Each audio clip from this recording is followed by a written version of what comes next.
Aposto que você já ouviu falar daqueles gringos do dinheiro lá, o tal do FMI, ou pelo menos viu escrito na porta do banheiro da sua universidade, ou no muro de uma grande avenida, aquele Fora FMI, ou até quem sabe S2FMI. Vai que, né? Mas antes de odiar ou amar o FMI, você já parou pra pensar se você na verdade sabe o que é o FMI e pra que ele serve?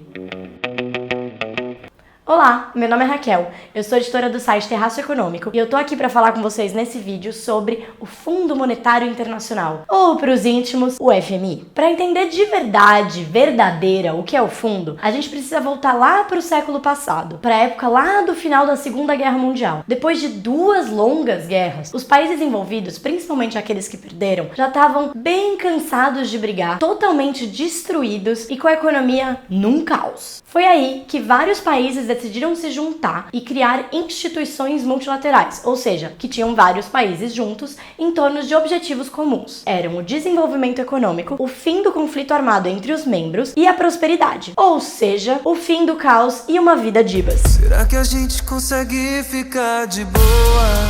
No meio de todas essas instituições, que ficaram conhecidas como instituições de Bretton Woods, porque elas foram criadas na Conferência de Bretton Woods. Mas quem é Bretton Woods? É uma cidade em Washington, nos Estados Unidos. No meio de todas essas instituições foi criada aquela famosa, a Organização das Nações Unidas, a ONU, e mais algumas outras. E adivinha quem mais? O Fundo Monetário Internacional, o FMI. A ideia, na verdade, é bem simples. Cria-se um fundo comum, onde cada um dos países membros contribui com um tanto, cujo valor somado pode ser emprestado temporariamente para quando um dos membros sofre de algum desequilíbrio econômico. Ou seja, quando um dos países precisar daquela ajudinha ali dos migos para poder fechar a conta no final do mês, do ano, do século. A galera de Bretton Woods também criou o fundo com o objetivo de manter a estabilidade econômica entre os países membros. Então o fundo também tinha o objetivo de supervisionar os outros países e a responsabilidade de indicar políticas de correção, quando ele achava que isso cabia. Ou seja, se você queria pegar um dinheiro emprestado, esse dinheiro ia estar condicionado a uma série de regras que o FMI ia te indicar. Se você fizesse besteira, aí ia o esquema. Fudeu de vez!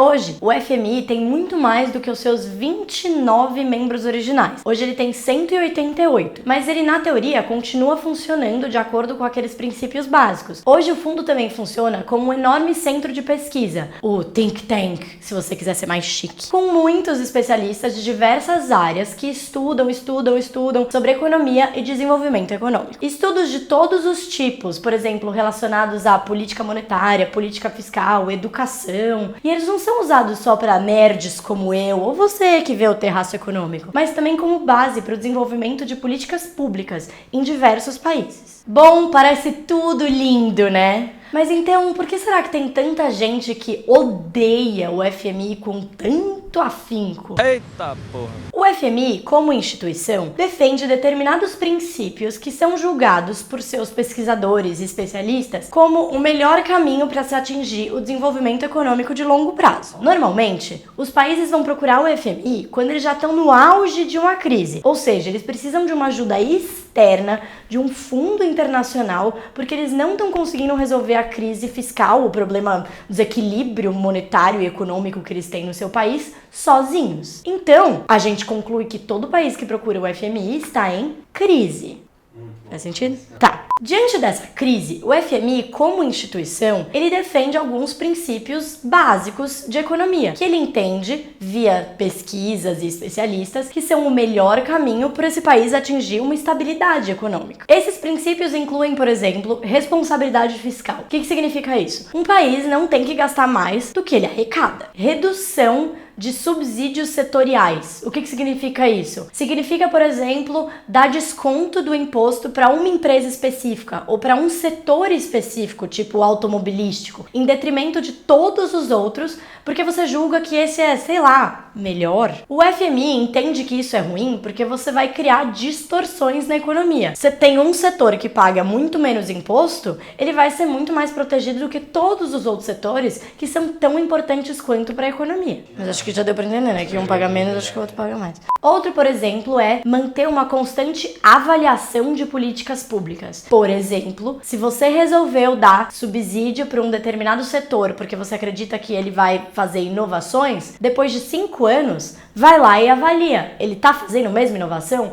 Essa inovação tá sendo boa para a economia? Então o fundo defende que você como Estado, precisa sempre rever as suas políticas para saber se elas estão dando certo. E se elas não tiverem, revê-las. Ah, agora eu entendi! Agora eu saquei! Bom, se você vai amar ou odiar o FMI, eu não tenho nada a ver com isso. O que eu vou tentar agora é expor algumas das críticas e a origem de algumas das críticas ao FMI. Muitos críticos do FMI dizem que muitos dos países ricos não seguiram esses princípios para ficar ricos e hoje eles querem impor esses princípios para os países pobres. Tem aqueles outros críticos que também dizem que essas medidas não são as melhores para se sair de uma crise. Eles acreditam que você tem que, por exemplo, gastar mais para a economia crescer e aí a economia sair da crise. Ou, o meu preferido, tem aqueles que acreditam que o FMI é parte de uma grande conspiração internacional que junta todos aqueles países secretos para que os ricos continuem ricos e os pobres continuem pobres. E aí quem vai ganhar, na verdade, são as grandes famílias ricas de Washington e Nova York. Abaixa o imperialismo! Mas enfim, por que isso é importante? Deixa os países pensarem o que eles quiserem e sair da crise do jeito que eles quiserem. Cada um, né? Bom, isso é ok, até que um desses países precise daquela mãozinha do FMI para fechar as contas no final do mês. É aí que o bicho pega. Protestos dentro e fora do Congresso da Argentina contra a reforma da Previdência defendida pelo presidente Maurício Macri se intensificaram nesta quinta-feira após a decisão do governo de marcar uma sessão parlamentar para discutir a medida. E aí é que a gente começa a ver o fora FMI, sai FMI e todas aquelas coisas que a gente vê na porta do banheiro. Porque como a gente falou, para que um país tenha acesso ao dinheiro do FMI, o FMI vai indicar as condições que ele acredita que são melhores para o país sair da crise e condicionar isso ao empréstimo do fundo. E como a gente disse, o país que recorre ao FMI quase sempre está em crise, o FMI é visto como o portador das más notícias, o abutre que vem causar no país onde estava tudo ok. Por exemplo, o FMI recentemente emprestou dinheiro para a Argentina. O Macri, tadinho, ele tentou, fez um monte de medida para tentar controlar a crise econômica da Argentina, que foi o que ele herdou. Inflação descontrolada, déficit enorme, desemprego, crescimento da pobreza, ou seja, o caos. É o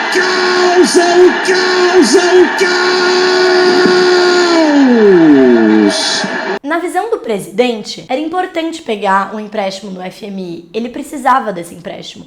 E ele também acreditava nos mesmos princípios e condições indicadas pelo FMI. Controlar a inflação via taxa de juros, ele acreditava que esse era o melhor caminho. Mas nem todo mundo concordava que esse era o melhor caminho, que as políticas indicadas pelo FMI eram as melhores. E ainda mais, quando o país está seguindo tudo isso e não está saindo da crise, você não vê a melhora tão imediata, cresce o ódio, cresce as pichações de muro e diminui a galera que tá falando S2FMI. É claro que, longe de mim ser a defensora blaster do FMI mundial, me contrata FMI. Eu, como muita gente sabe, que o FMI também errou em alguns momentos da história. Um desses momentos é a mesma Argentina, coitados, pois é. Lá entre 90 e 2000, onde os planos econômicos que estavam sendo feitos na Argentina estavam apontando para um desastre, mas o FMI estava achando que estava tudo ok, estava lá falando que eles eram o exemplo,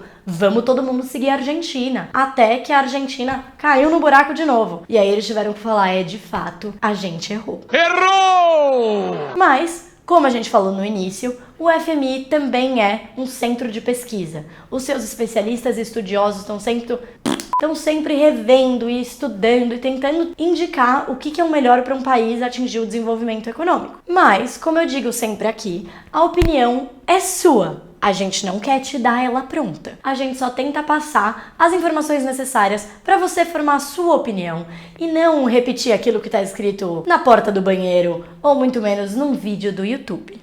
Bom, é isso. Se você gostou do nosso vídeo, curte lá o nosso canal, segue a gente no Twitter, no Instagram, no Facebook, no Spotify e todas as outras redes sociais que você encontrar. E, claro, leia os textos do Terraço Econômico.